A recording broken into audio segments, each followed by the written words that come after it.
Welcome to Crafty Brewers Tales Behind Craft Beer, the show that will increase your enjoyment of craft beer and the people who create it. On this episode, we go from grain to glass with the team from Art History Brewing in Geneva, Illinois. We dissect a beer myth, and as always, we shine a harsh light on bad customer behavior. I'm beer drinker and hellraiser Brian Noonan. With me, as always, she is the mistress of malt. She is the femme fatale of fermentation, the high priestess of hops. She is the co-owner and chief everything officer of Exit Strategy Brewing, Katherine Vallow. Behind the camera is our executive producer, Cody Goff. Hi, Katherine. What's happening? Hi, Bri. The new femme fatale is my new favorite one. That is amazing. That is amazing. Cody, hey, how are you? Hi, hello, everyone. Hey. It's my voice, just for, people, now they know. For reference, we got it. Got it.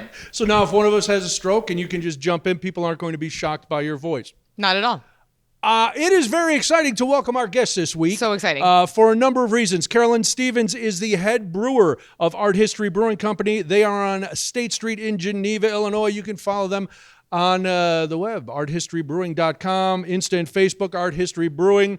Carolyn, welcome. We're glad you're here. Thanks. Thank you. It's very nice to be here.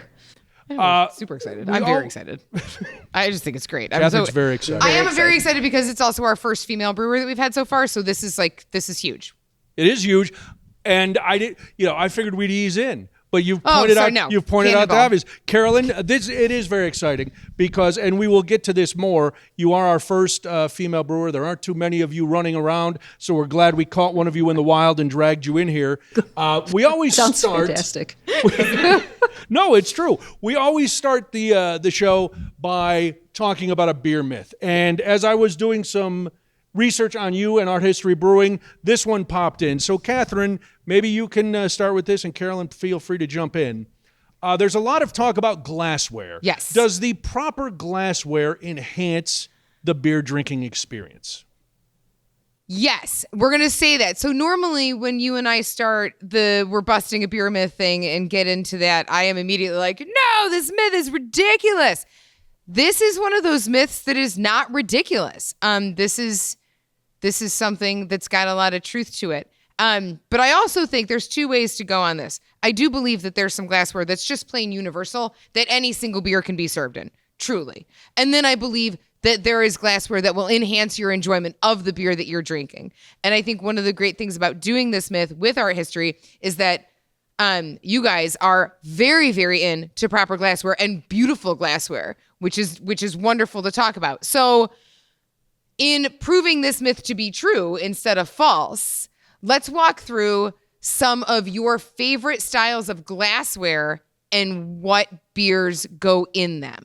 All right. We're kind of known for our lagers. Yeah. So we've got our Czech lagers that we pour off the Luker side pole faucet. Yes. So not only do you have the faucet, which gives you that beautiful, big, creamy head, we generally use kind of the dimpled glassware to really show off the head and enhance the carbonation and what you're getting as you're pouring and getting that beer. It's a sexy tap too. It's a wonderful, it's fun to watch. It's fun to watch them being poured, and then the whole presentation.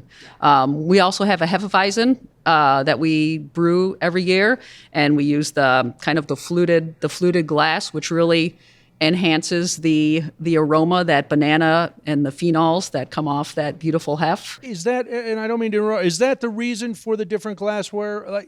Because to me, I've drank beer out of all kinds of glass. It's always been delicious. Is it like, all right, you mentioned we have your smoked porter here, which we'll talk about in a little bit, and it's in this stemmed glass.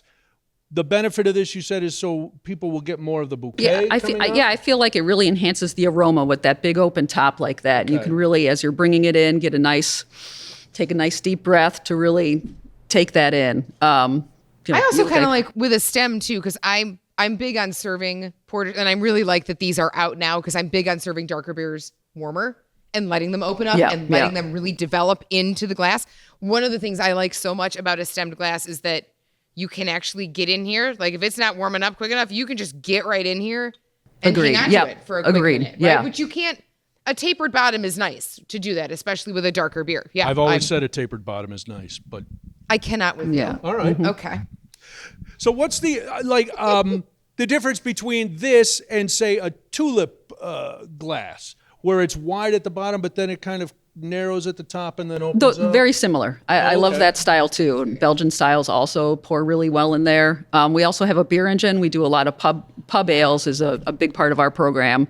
And we've got, the Nonic style glass. And I just love, we'll put the sparkler on there, and as you're pouring that, it cascades. It's almost like a nitro pour. And so you see this beautiful cascade as the beer is being poured, which also that's a huge part of it for customers. Is it's a show. Absolutely. It's not just the beer, but there's also a show with pouring a beer. Yeah, which is, I think, and again, one of those like wonderful things to talk about. The way that you pour it, the glass that you're pouring it into, they do make a difference. Glassware does make a difference. And then at the same time, on the completely on the opposite end of things, there's just some glassware that's super universal. We see a lot now in the beer world. Just the standard pint glass. It's the can glass, right? It's just flat bottom, flat sides, tiny lip at the top, and truly appropriate for just about everything you could put in there, unless you're talking about something that's a ridiculously high ABV. 16 ounces, probably aggressive. For anyone that isn't you. Yeah. Now, you brought this up, and we discussed this on one of the first shows. You mentioned you like some of these glasses because it shows the thick, creamy head of the beer. Where do you, as a brewer and at Art History, where do you fall on how much foam should be on top? That's a big driving force for Art History. Foam follows function. You'll see displayed around our tap room, and they're really big. Tom and Cindy, the owners that started the brewery, are very big on pouring a proper pour. So it varies for each style of beer. Yeah, I love a nice, like with the brown ale, I don't have the brown ale. The smoked porter has a nice creamy looking head on it. I love that. I love the color. It varies. The head on a porter is Yeah, just so nice. it just varies for the style. So very cool. Well, let me again introduce you. Carolyn Stephens is here. She is the head brewer of Art History Brewing. As Katherine pointed out, this is very exciting. You are our first female brewer to join us. So welcome. This is great. How did you end up in this life? That is it's a good story. Let's see. So I was in corporate America, and my partner, I was working at a bank doing online troubleshooting, leading a team there. And the Business of Craft Beer program started at the College of DuPage. And that's actually how I met you, Katherine. It's true. The Business of Craft Beer program started. My partner had sent me an email saying, hey, you like beer, you should check this out. So I read about it, and I'm like, that sounds fascinating. So I signed up for a couple of those classes, and it met all kinds of people in the industry, front of house class, marketing, et cetera, taking all the classes. And concurrently, I decided I'd always wanted to homebrew, but I hadn't ever, for whatever reason. So I watched some videos and then went to the homebrew shop in St. Charles and watched a demo and was like, oh, yes. Bought everything on site, took it home, immediately started homebrewing. Super supportive. Sabrina was totally into it too. She's not a beer drinker, but she's become a beer drinker, and she appreciates beer. Funny how having it in your house around you all the time will convert you to the thing, right? Exactly. Right? She appreciates the craft behind it. She appreciates, the learning behind it. I'm really big on the education piece too, and sharing that with people. That's a big part of it. So, started homebrewing, finished the program at COD. And at that point, of course, we brewed one batch of beer, and it was drinkable. And Sabrina's like, we should open a brewery. This is exactly the conversation that I had with Chris when I was like, this beer is great, and it works because we're tipsy. You know what we should do? Leave everything. Exactly. So continued to homebrew, won some awards for various beers. And we were really trying to figure out what's next. So decided, what if we're actually going to open? Was doing a lot of research, visiting a lot of breweries. Thought, well, if we're actually going to open, I was like, I need to actually brew professionally. I'm not confident going from 5-gallon batches to a professional system. Yeah, that's a huge jump, right? Yeah, lots of people do it. It's good for them. No, I wasn't comfortable doing that. So finally got my foot in the door after many, many interviews and lots of pushback from people. Got my foot in the door at Dry City. Oliver Boley was there, hired me, so I was brewing and bartending. Spent 6 months there, and I ended up moving to Oswego Brewing Company. I'd met Mark Wilson. He had taken a production class from him through the college, that program at College of DuPage, and he was looking for an assistant brewer. So I moved 6 months later to OBC, assistant brewer there. Learned a ton from Mark. He'd been in the industry for 10 plus years at that point, very well known, very respected.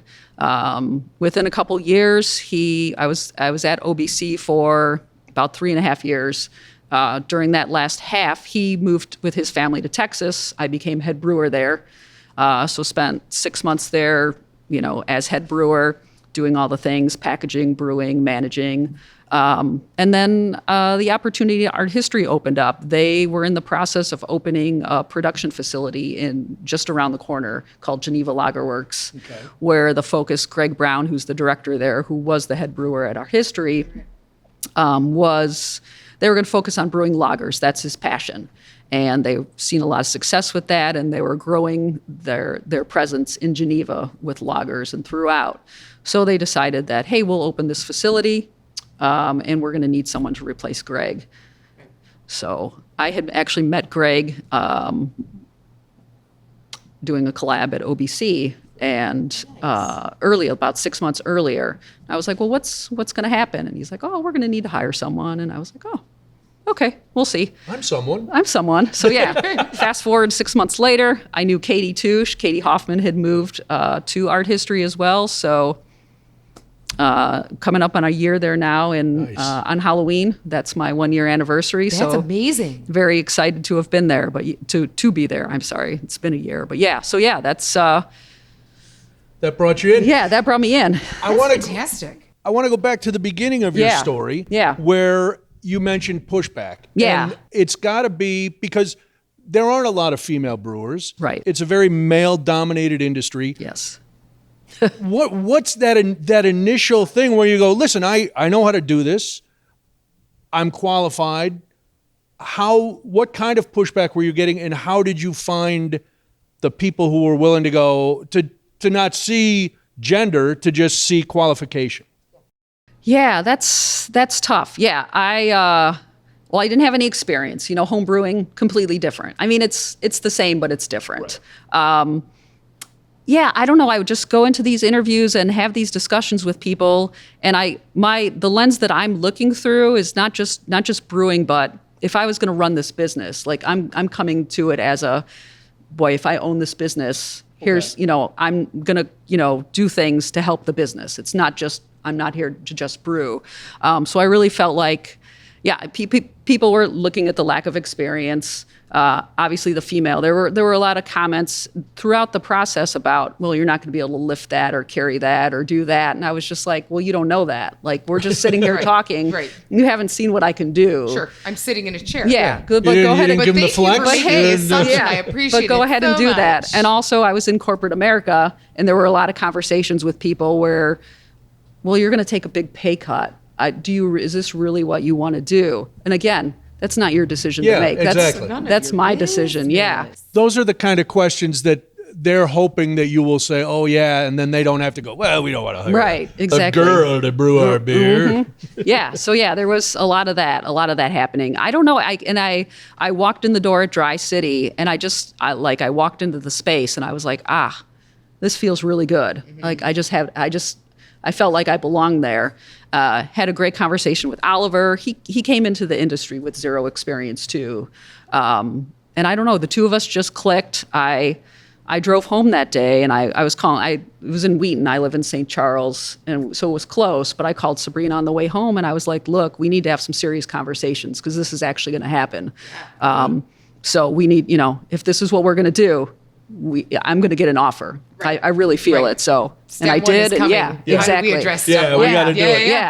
Yeah. And then when I'd met Mark through the business of craft beer and took a production class at the College of DuPage, and I was throughout that entire program, I was one of very few women, and it wasn't all about brewing, it was about all the other things too. But I think I was the only woman in that production class, and I had, through that program, had also met various people who helped, in the industry. I was going to various breweries, and every now and then I did some job shadowing where I was, doing some brewing or assisting for the day as a volunteer. I volunteered at all the fests as well. I worked at FOBAB. I worked at every brew fest that the Craft Brewers Guild. I was pouring beer there or helping load. So, I was trying to make contacts with people too, but even that was still, it was an uphill battle. Is it getting better? And you and Katherine have a unique view of women in the industry that most of us don't have. But I know there's women watching who may be interested in this, and is it getting better? Are there still challenges? Where do you see it? I'm going to actually hop right in. Yeah. I'm going to slide myself right on into that, because I was just going to get ready to say something piggybacking on what you're saying. I feel sometimes that we industry-wide, we spend a lot of time focusing on like, all right, let's do a women in craft beer. Let's do like a thing with this. And there's parts of my brain that go, enough. Why are we still on there? And then there's the other part that answers and goes, because you still need to be on it. Because if we're not on top of it, and if we aren't talking about different biases that still exist in what generally is a very equitable industry, and there's a lot of camaraderie, we do still need to talk about it. Gender bias and sexism is still very much alive in craft beer, and it is not owner based. There's even like our consumer bases. Yes. Yes. Yep, we get it a lot. Oh, is that right? The people don't think like because a lot of women are your customers. A lot of women come in and drink beer and enjoy beer. You would think they would champion female brewers. Yes, but it's sometimes our not so female customers who, like, I remember one of the first days that I was bartending, and being every single beer that we have here, and I apologize, I'm not trying to talk just about exit, but like every beer here was born on my stove at my home. In my home. Yeah. And someone looked at me and they go, no, yeah, I get it, but like, is there a man to talk to me about the beer? And I was like, no, I am the one that is here right now. My body parts don't actually matter if this is the thing that you actually want the information from. Right. Like the bits that I come with don't make a difference. And so, and I'm not answering, I'm kind of sort of answering the question, but not officially. Yeah, it's still like, it's still very much out there. Yeah. I have examples at work where customers will come in and they're like, well, where's the brewer? And go, hi. Hey, hi. Hey, oh, hi. When the bartender just introduced me as the brewer. As the brewer. Yeah, it's the me. Brewer. Yeah. He's not back there. It's me. I'm brewing your beer. Right. So it still exists, but do you find it in the industry as well? I mean, customers, I think it takes a longer time for the customers to be educated. Sure. You would hope, and it sounds like just from the mutterings that I'm wrong. Okay. That it's no that it's still prevalent amongst the industry, and like why?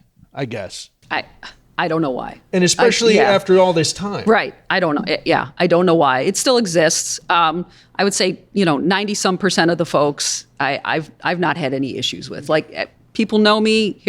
I'm Carolyn. This is what you get, very transparent, very, forthright. And most people, they respect that, and regardless. And it's out there, but I don't. Where do you? It's one of those very hard things to quantify and to talk about, because it's still very much. It is still very much a thing. And how can you battle against it then? What can? I mean, as more female brewers come in, obviously, or more female owners, that might help. But what else can you do? It seems like there's more women interested in the field. I think the only thing that can be done, and I think Carolyn will agree with me, is that we just. As much as we say we shouldn't have to still talk about it, it shouldn't still be a thing. Like we have to keep talking about it. And we have to say, you know what? This is an industry that is equitable. This is an industry where any human person, and nobody gives a shit about your anything, can make beer. We can brew beer. We can do all of this together. And it's a collegial industry. So like, we should be more supportive of every shape, size, and style of body brewing beer. And the more we talk about it and the more it's out there that like this is what we want is we want to expand this industry into complete inclusivity. Yes. That's what we want. The more we say it, the more it's out there, the more it takes hold, right? And I'm sorry, I got real. No, yeah, that's yeah. Bonus content coming. Catherine goes on a rant. That's absolutely correct. I mean, I think just by doing what I'm doing every day, and you know, being on this podcast, just you know, at Art History, I brew for, you know, the tap room. Right. So I'm there. Customers see me every day. You know, and I walk around. I'll chat with customers, and I'm sure, you know, they see me doing the things. I talk to them, interact, and they're like, okay, yeah, you know. And I think that at this point, that group, most of our customer base, they don't even think about it. Yeah. And I think by doing, you know, podcasts like this or the Pink Boots Society, that's been the huge thing. That was another thing I did this year. We brewed the beer at Art History for Pink Boots, which was pretty fantastic. First time female brewing the beer for the Pink Boots Society. That's excellent. Great. But that kind of thing, and doing those, having those meetings and talking with people and putting that beer out on the market. And it's not just, and yes, there's not a lot of female brewers in the industry, but I also just want to be known as a brewer, like right. So I struggle with that too because you know, but you need to make that distinction sometimes too, right? I am. There's no mistaking it. But I also, on the other hand, I'm like, I just brew beer. Like, why can't we just look at that? Well, let's do that. We still struggle, yes, but we still struggle with that. So you know, All right, so let's look at, and this is a conversation that I'm sure we'll have hopefully more as episodes go on and things go on. But let's turn to what you do for a living. You brew beer. When you were working at home and you were coming up with these recipes, did any of them make it? Like, are you still brewing some of those recipes? Yeah, I am. Well.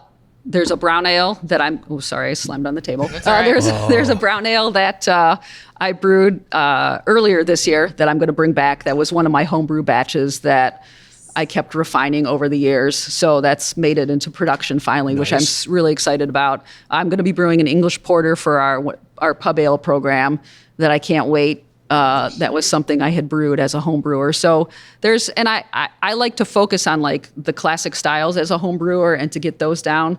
That was always a push and pull with Sabrina and I. She was like, hey, why don't you brew a Mexican hot chocolate stout? And I was like, hey, why don't I brew a stout first before I put all the fun stuff in it? And then she would be like, hey, why don't you brew this brown ale with coffee? And I'm like, ooh, never done that before. Let's brew a brown ale first. So, you know, which is one of the things I like about art history too, is the focus on traditional styles, and then also, you know, playing around with them. So there's still things that I've done. I was trying to look back actually for this smoked porter, and see it's a riff on a porter that I had also done as a home brewer. So just the smoke was a new addition. Well, let's talk about that because I've only had a couple of smoked beers over time. Okay. And I like that smoke flavor. Yeah. I like it, especially when you've got it with a dark beer. How did this come to be? Actually, when I was at OBC, I started what we called a small batch program. So the whole purpose of it was for me to get some experience writing recipes and, you know, get some more feedback from Mark, you know, things, you know, using a whole bunch of different grains and malts and playing around with hops, playing with yeast. So it was an educational piece for me. And two, it was also a way for us to experiment. So I was brewing 10-gallon batches, you know, playing with hops, playing with all the things. And depending on, you know, if they turned out, we'd serve them. You know, I did the social media posting for it as well. Sabrina did some of the photography for it. So I, you know, from start to finish, I handled that program, which was really cool. Gave me, you know, a ton of experience with writing recipes, and some of those recipes then ended up as production batches. This smells incredible. I'm sorry. Cherrywood smoked malt. So you smoked the malt. I bought cherrywood smoked malt. Okay. It's from Breeze. Love those guys. Love their hats. Exactly. Let's see. The Maris Otter, a little bit of chocolate malt. Nice. I think there's a little bit of Munich in there for like the toffee and whatnot. So yeah, there's a couple different layers of chocolate in here. I feel like the cherrywood adds a little bit of sweetness, and then it's got a super dry finish. That's incredible. Very good. That is incredible. Thank you. Let me ask you. Oh, go ahead. No, Let me ask I'm you a gonna sit here layman. and Let me just- ask you a layman question, because there are people who, and I'm sure you know this, they're terrified of anything dark. Yeah. Any beer that's Oh, dark, and yeah. they'll look at this and they'll go, "What's the difference?" Now this is a porter, but a stout looks just like this, and a dark ale looks just like this. What makes a porter a porter? They're generally less bitter than a stout. Probably sometimes a little more chocolatey. It varies. And the ABV too, porters and stouts, I feel like stouts are usually a little higher ABV than porters. This is clocking in around 5.5%, which is kind of the range for a lot of the things I brew. This is beautiful. And the thing with cherrywood smoked malt is it's very strong. It can be very overpowering. So I tried to, and smoke beers, like you said, dark beers are scary to people, which drives me crazy because they're so complex and good. there's so much fun We stuff. did a beer myth on dark beers, and we were like, come on, humans, do you drink a cup of coffee? Right. Welcome to dark beer. Exactly. And then the whole You heard it again. The smoke is scary to people. So I tried to keep the smoke on a more approachable. I only did like 15 to 20% of the malt bill. When I was researching it, the website suggested 30 to 60% for, this is getting super nerdy too, which I do that. No, we can be nerdy. So Your yeah, Nerdy is conversation. fun. 30 Live for to it. 60% for porters and stouts. And I was like, oof, boy, that 60 feels just real. That sounds feels high. I real high. And I know that the cherry wood can really come through. And I want people to try this beer and not be afraid of it. Concurrently, we're also doing its Rauch Beer Appreciation Month. So we actually have 4 smoked beers on tap right now. Nice. We've got a smoked Helles, we have a smoked Fest beer, and then our Rauch Beer on tap. So we're, running the gamut from lower end smoke to super smoky. So tomorrow when you come in and Brian Noonan is in like a Yeah. pup tent Yeah, right outside the please. front door, who is like, I'm sorry, you said Fest beer and Hellas and a little bit of smoke, and Yeah. so that don't be alarmed. in. Yeah, Don't be no, alarmed. I'm Don't be not. alarmed. Please, come So on we'll be in. driving to Geneva Yeah. tonight. Which let's go back, because Yeah. when you run those down, that goes back to what you said about art history focusing on the classics. Most people would, if you said to just any beer drinker on the street, they'd go, all right, Pilsners, lagers. Yeah. Where else do we go for the classics? The pub ale program also. We got What is that? English style beers. Okay. We pour them on a beer engine. Firkin is The little barrel? like 10 gallons. So we'll brew it like normal, fill all kinds of firkins. That pub ale program is huge for us. Customers, not a lot of people do it. No. And it's so cool. And it's fantastic. Yeah. And Greg is a huge, he loves pub style ales. So he's a big proponent. He's very particular. I've learned a ton. Like I knew about English styles. I brewed them, as a home brewer, but I hadn't, I'm getting an understanding now of the firkins and the pins. And, sometimes we'll throw some priming sugar in there and yeast in the firkin. Other times we use the sparkler, which is just a little piece that kind of aerates the beer, and it gives it that beautiful cascade. So I've never heard that term, priming sugar. What is priming sugar? it's basically sugar. It just helps to provide carbonation, basically. Okay. Yeah, if you're a home brewer and you're bottling, you put a little priming sugar in there to help create the carbonation. Very nice. Look how educational we are. See, exactly. That's So yeah, right. that's all part of the program for us. And you said you like doing the traditional beers. Does that keep you from doing the outrageous beers? Like you said, Sabrina suggested I try this with apricots and cactus. Hey. And, I would drink that beer. Yeah. would you really? If Carolyn made it, absolutely. Oh, sure. 100%. I would try 100% it. I would. Give it a try. I'll try them all. I did a Mexican hot chocolate stout when I was at OBC on a small batch. I'm not opposed. Like, I'm not a huge fan of lactose. There's a place for it. Sure. That's not like in a nice milk stout, or depending on what you're trying to do. Like, I like to let the ingredients, use those to drive the beer. There's nothing wrong with all the other things. You want to put it in beer, that's okay. It's your call.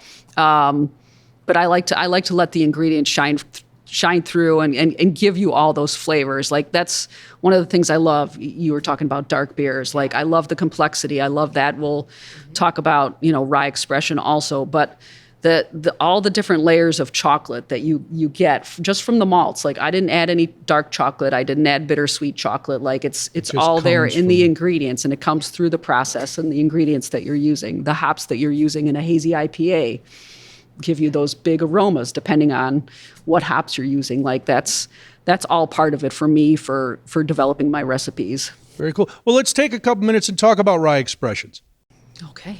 Well, is this the one you did with the Pink Boots Society? No. No. This is a new one. We just released this on Friday. This was That's Women of Binny's. Yeah, this was the Women in Binny's. So there's a group at Binny's called Women of Binny's, and they get together. It's leadership, it's community, it's growth within the organization. They do a whole host of things, and they asked us to brew a Baltic porter with rye. Yeah, fantastic. I hadn't brewed a Baltic porter before, but I got the opportunity to brew this beer. So about 10 or 12 of the women came to Art History for a brew day back in August. Most of them, some of them had home brewed. Many of them, they sell beer. They work within Binny's, and they had never seen the brewing process up close. So it was fantastic. Like I said, that's one of the driving things that keeps me in the industry is educating people and talking to them. So I got to walk through the whole process with them from start to finish. They got to participate. I mean, I put them to work. It was just like the Pink Boots brew day. Like, you want to work? I will put you to work. So they got to help, We also did, because they're big on education as well, I pulled all the 8 malts that we were using in the beer and had samples for them to all try. I printed out, there's a flavor wheel which shows you what each malt brings to the table, cocoa, coffee, bitter, malty. So I gave them each a flavor wheel for each of the malts. So we tasted them. I also had pulled a sample at some point so that they can taste the wort as it was, and pull those malts out and see, I taste the chocolate rye that's in here, or I taste this, to get an understanding of what goes into the beer. Then we did a 20-barrel batch and packaged it, and we did a big release on Friday at the tap room. That's excellent. Binny's was there. Tons of people from Binny's. It was really cool. We're in all of their stores throughout Chicagoland. They bought the beer, so it was a pretty fantastic opportunity. It's a little overwhelming the fact that I got to do that and to be involved with those folks, and got a ton of good feedback from them. So. Well, congratulations. Yeah.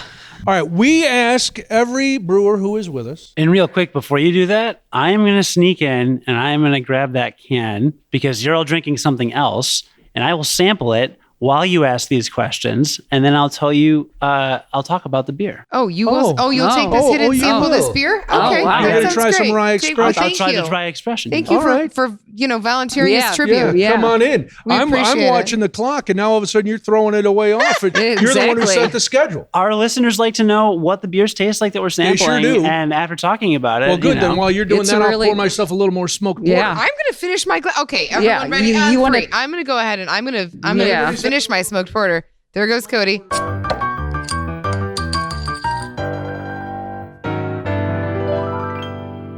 Carolyn, you got a little reprieve there. You got a couple seconds to wonder what could these 3 questions be. Exactly. All right, it's the big 3, the questions we ask everybody.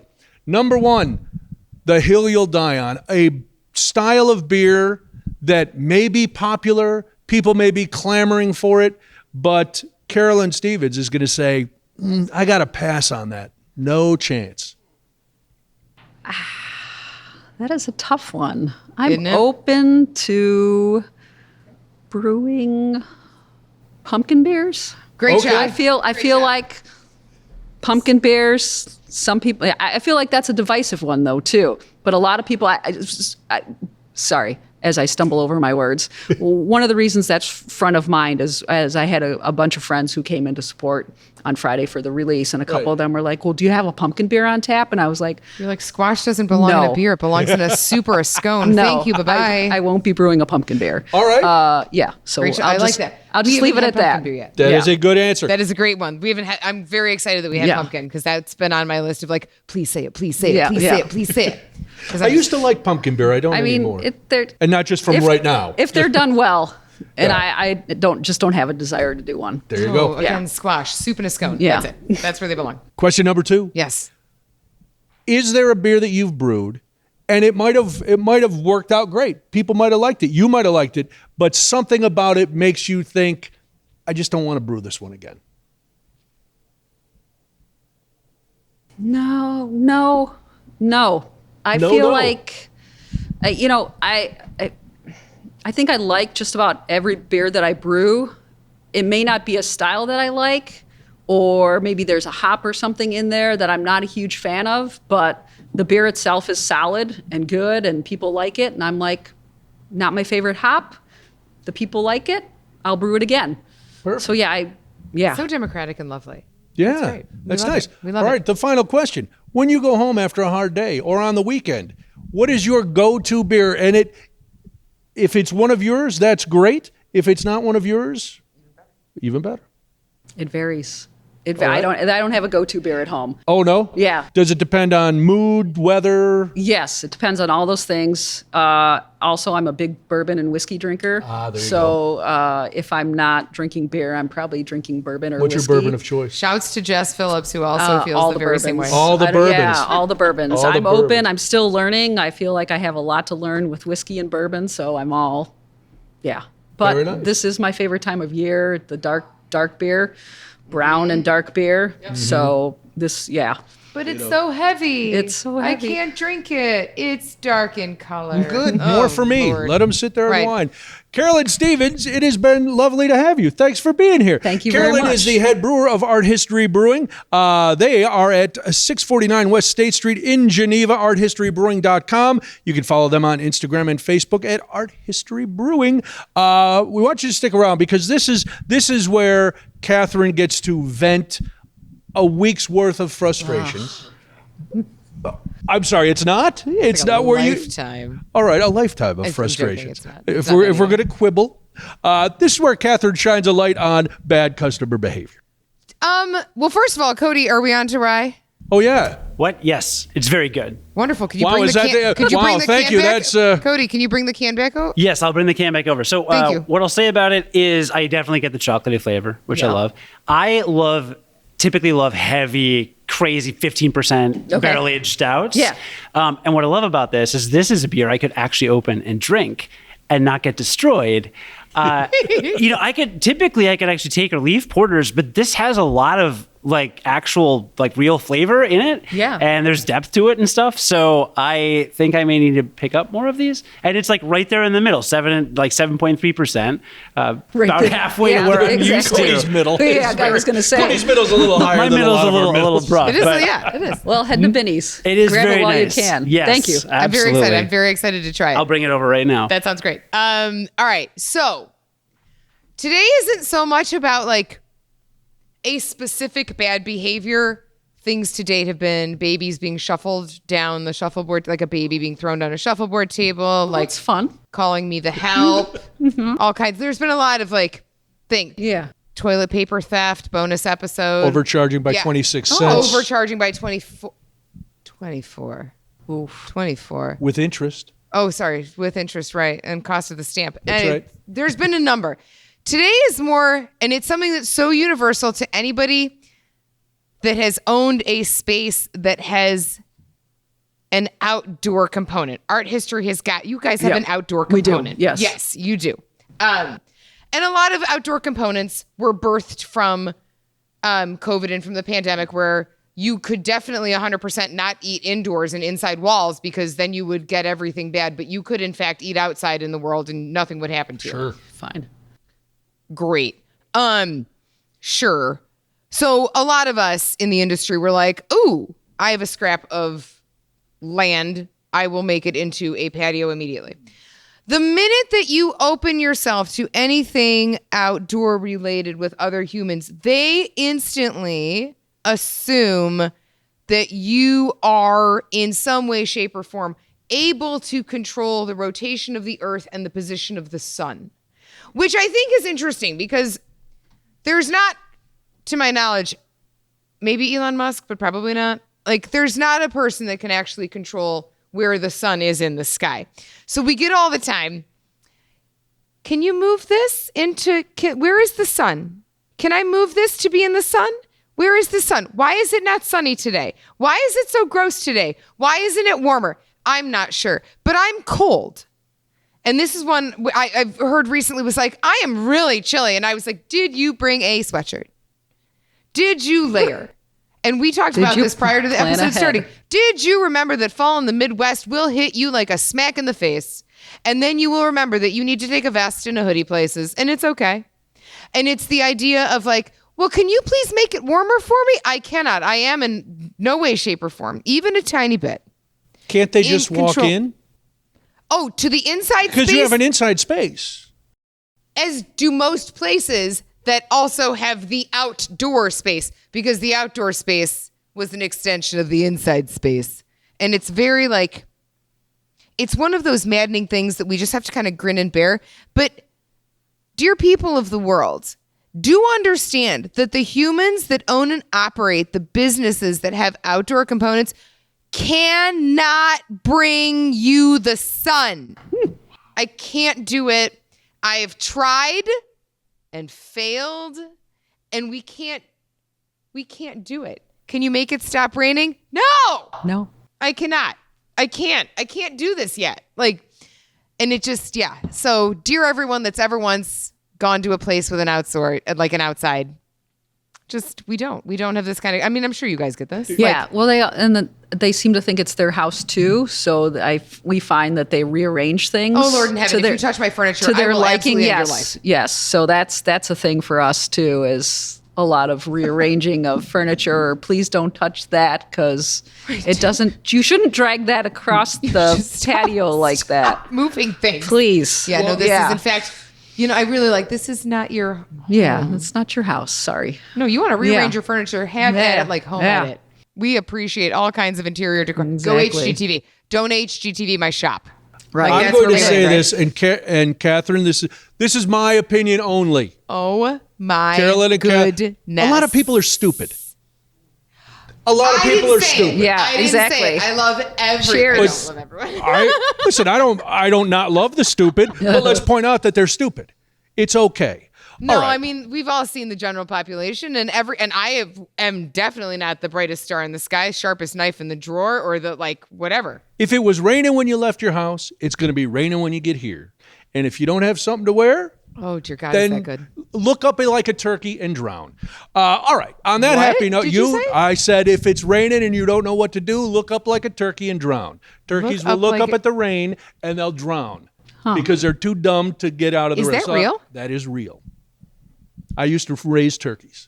The more you know. That's not true. That's right. It's Guys, educational. Star wipe. Right, This Cody? is the content you came for. Yeah, dead This turkeys. is it right here. Some people are like turkeys. All right, Okay, listen. we need Let's to- come on, let's come thank on, come Carolyn on. Stephens Let's do again that. for Let's coming do in. that. Carolyn Stephens is again the head brewer. That's right, and she's a woman. It's crazy, isn't it? Crazy. Carolyn Stephens They is let people with our bits do everything, don't they? She's the head brewer at Art History Brewing in Geneva, Illinois. ArtHistoryBrewing.com, Facebook, Instagram. It's Art History Brewing. Crafty Brewers, Tales Behind Craft Beer is recorded live at Exit Strategy Brewing Company in Forest Park, Illinois. So live. You can buy our hilarious merchandise and get in touch with us on our website, craftybrewers.com. Oh, do you have a brewery you'd Wait, like us it's to talk to? craftybrewerspod.com. All right, it's craftybrewerspod.com. I can't afford craftybrewer's.com. It's on a marketplace for like $10,000. That's absurd. CraftyBrewersPod.com. Right. See, I had my outro all typed up. It was ready. You hand me this piece of paper. There's hyphens. There's all kinds of, it's crazy. Professionals. Anyway, we got That's merchandise. It's beautiful. You can get in touch with us. You can read the blog. You can see our pictures. It's craftybrewerspod.com, isn't it, Cody? Goddamn right it is. Sure is, Brian. Hey, are you a brewery and you'd like to be part of this madness? Get a hold of us. Do you have a brewery that's your favorite? And you're like, I think those brewers would love to talk to these two imbeciles. That would be terrific. Or you can send a story about bad customer behavior. It's craftybrewerspod@gmail.com. Where do they send the stories of bad host behavior? Bad host behavior? Stick it. Okay. I don't care. Don't at me. .com. .com. Stickit.com. All right, good. All right. Don't forget to follow us. You're already on your phone. We know that you're already on your phone. We are at Instagram at crafty_brewers_pod. Do those things. Follow. Find us on all of the social medias that you possibly can. We're also on Apple and Spotify and Google and YouTube and all of the places that you can stream your podcasts. That's where we are. Like, share, follow, support. 5 beers, which is kind of like stars, only I'm going to start saying 5 beers for us. If you like us, if you don't like us, just talk to Brian. Our executive producer is award-winning podcaster who you heard a lot today, Cody Goff. He's Brian Noonan. Oh, she's Catherine Vallow. Right, and here's my remember for today. Ready? The bigger the press pass, the better the podcast. Wow. It's always good right till the end. Yeah. We did this fall off really quick. We're very sorry.